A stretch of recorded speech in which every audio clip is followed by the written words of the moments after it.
In this video, we will create this dynamic dashboard in Excel that includes 4 visuals, 1 summary data that we can scroll through using this scroll bar, and 2 slicers where we can filter the data from. So for example, if I click on these filters, you can see that the plots are getting updated and the data in this table is also getting updated.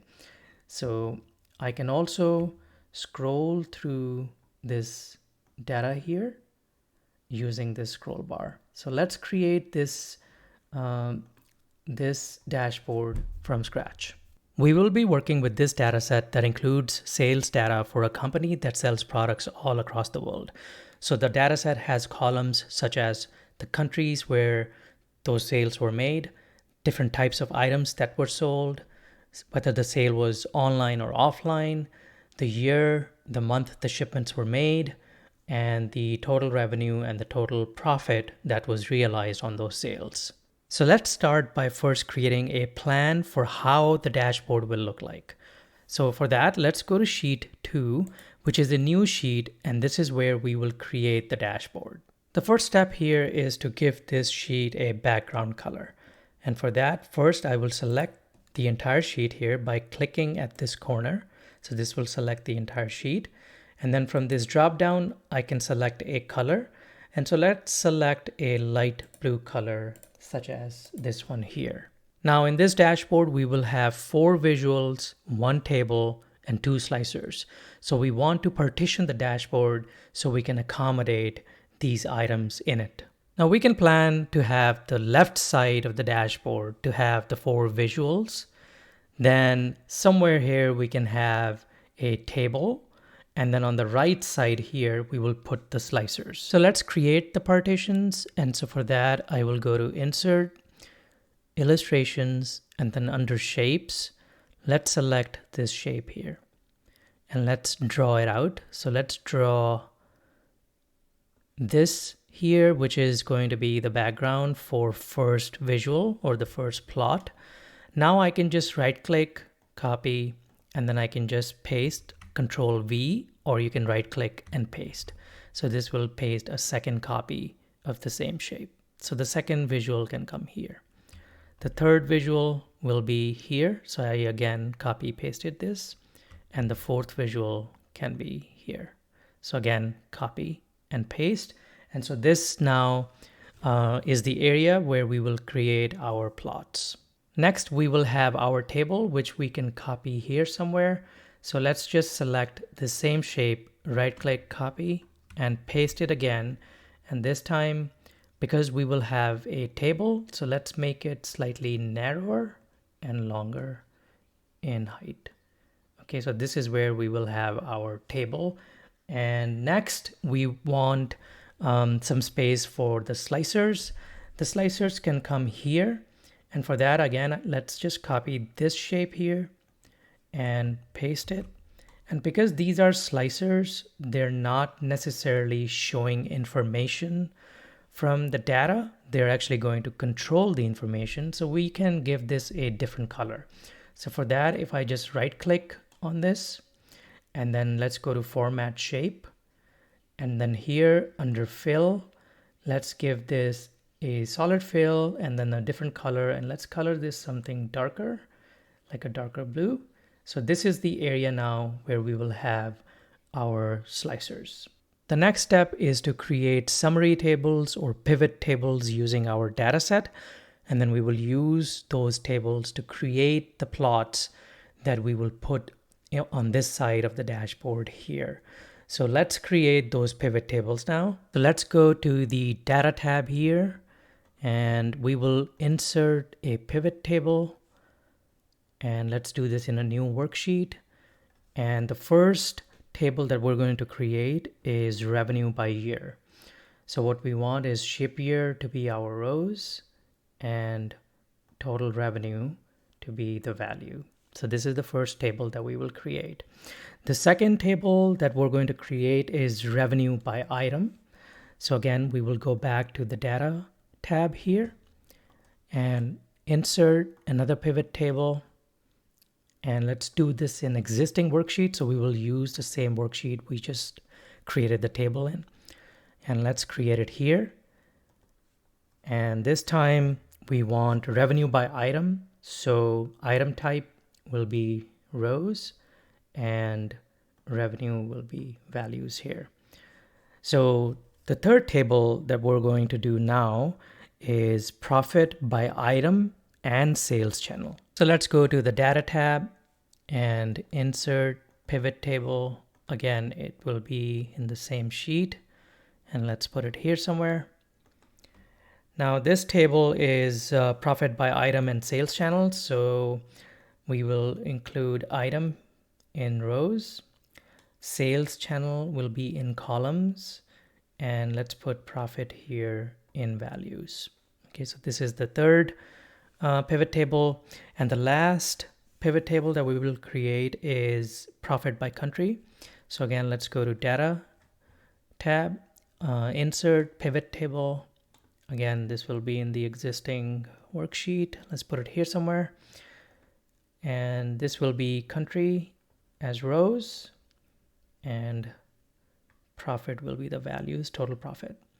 Okay, so we have all of our pivot tables are done. And by the way, let's also include total profit here in the first table. So let's click on anywhere in this table, go to pivot table analyze, click field list, and then let's scroll down and drag total profit here as well. Now let's create the visuals.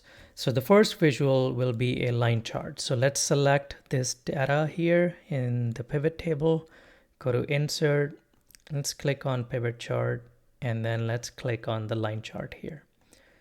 All right, so this will be the visual for the first pivot table. The second pivot table is for item type and total revenue. And let's use a different type of plot. So again, let's click on pivot chart, and this time let's use a pie chart. All right, so we will use a pie chart for the second table. Now for the third table, let's use something like a stacked bar chart. So again, we will select the data here, go to insert, pivot chart, and this time maybe something like that. Okay, so let's select this visual here for the third table. The last visual will be for this table, and this time we will use a visual that includes the map of the world, and countries will be highlighted based on the profit that is realized there. So this is slightly tricky. So for this, we will not select the data set. Instead, just click anywhere else here. Go to insert, and then we will click on maps, and then let's create this empty map here. Now to select the data for this map, we will right click and then click on select data. And then here we will just select this range of data in this pivot table. Okay, and until here, and just say okay. And this will populate the visual here. So you can see that you can see the map of the world, and there's a key here that defines the profits. So essentially, like, the countries are highlighted based on the values of profit that is realized there. Let's now move the chart to our dashboard. And so for that, we can just right click on the first plot here. Let's cut it. Then let's go to the tab where we have our dashboard, and here we can paste it. So I'm just going to hit the Control V key on the keyboard. You can also right click and paste. Now let's move this chart. Let's put it here somewhere, and then we can resize it. So let's resize it so that it's contained inside of this background. All right, so the first chart is in, and then we're going to repeat these steps for the other three charts. So I'm just going to quickly copy and paste them here. I have pasted all four charts here. Next, let's include the slicers in this region. Now I'm going to assume you know how to create a slicer. But if you want a refresher, I've included a link in the description below to one of my videos where I show how you can create a slicer for a pivot table. But let's just quickly create 2 slicers. So I will click anywhere here in this first pivot table, go to pivot table, analyze, and then let's click on insert slicer. I will select the region first, and let's make sure that we connect it to all of the pivot tables. All right. So I right clicked, report connections, and then just check mark all pivot tables here. All right, let's do the same now for the second slicer, and the second slicer will be for months.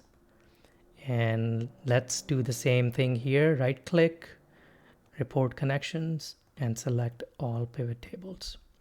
All right, so both the slicers are ready. And what I'm going to do now is I'll take the first slicer, right click, I will cut it, and I will go to the dashboard, and Control V will paste it, or you can right click and paste.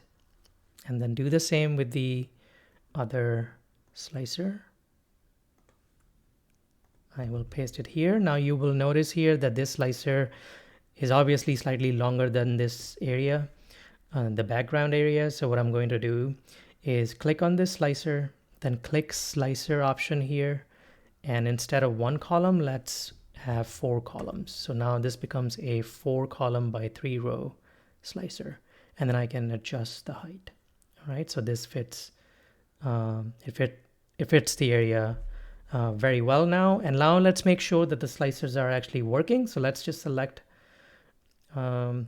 different options here, and all these charts should update, and it looks like they are updating.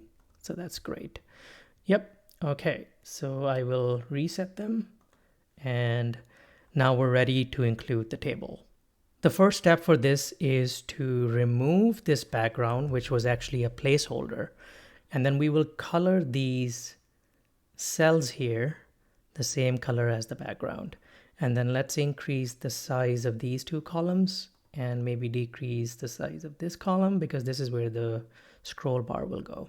Now for the scroll bar, we will go to developer option, insert, form controls, and then we will select the scroll bar here. So click this, and then you can just draw it out here.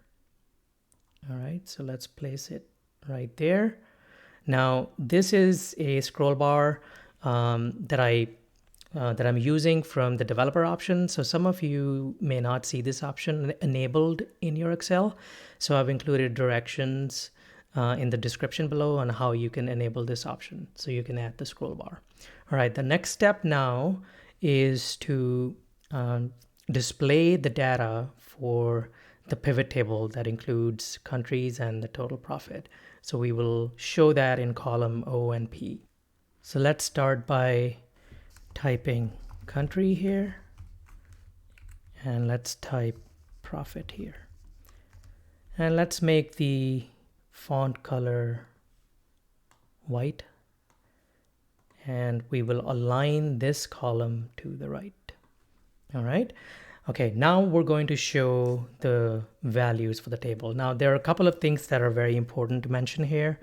The first is that we have 178 rows in this last pivot table.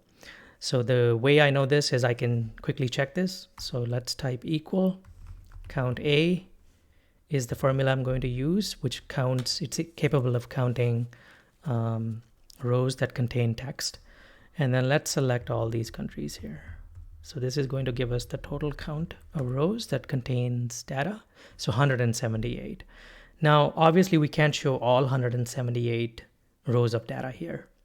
So what we're going to do is we're going to show, at any given moment, we'll show 20 rows of data. And then we will use the scroll bar to update those values, but the table will always just show 20 rows.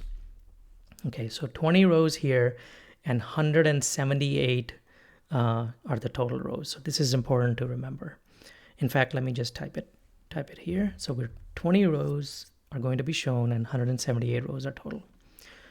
All right, so we're going to use the index formula here. So equal index. And then for array, let's select the first column that contains countries.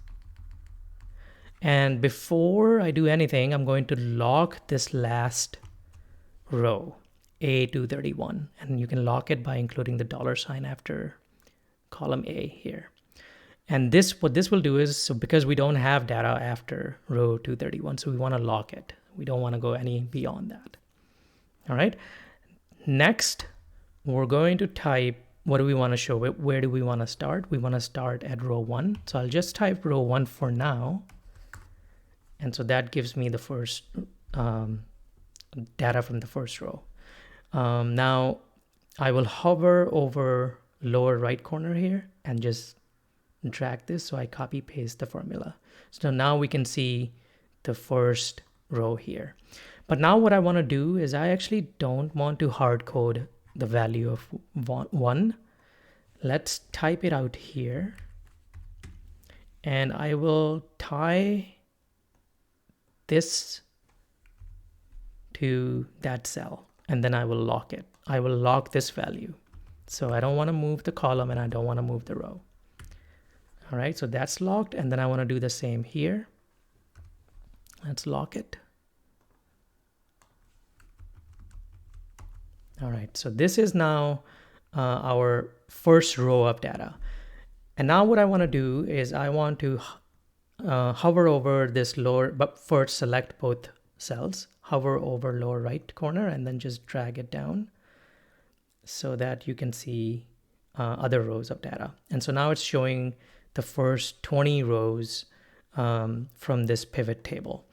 And so let's just make sure we have 20 rows. So these are the first 5, the next 5, 15, and 20. Okay, so we are now showing 20 rows. Now the next step is to set up the scroll bar so that we can scroll through this data until we see the last value in the table.